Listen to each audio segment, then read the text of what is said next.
మన కుటుంబాలలో రక్షణ లేని వ్యక్తుల కోసం మనం క్రయం చెల్లించడం లేదు. సిగ్గు, అవమానపడాలి.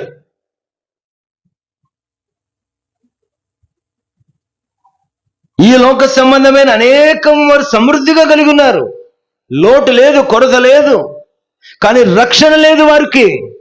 నువ్వేం క్రయం చెల్లించావు? లోకరీత్యా సర్వ సమృద్ధి అనుభవించున్నప్పటికీ వారి ప్రాణం నరకంలోకి పోతుందనే సంగతి గురించి నువ్వేం క్రయం చెల్లించావు? నువ్వేం త్యాగం చేశావు? నీ బిడ్డల రక్షణ కొరకు, నీ భర్త రక్షణ కొరకు, నీ కుటుంబ సభ్యులు, నీ తల్లిదండ్రుల రక్షణ కొరకు ఎన్ని రోజులు ఉపవాసంతో ప్రభు దగ్గర కన్నీళ్లు కార్చావు?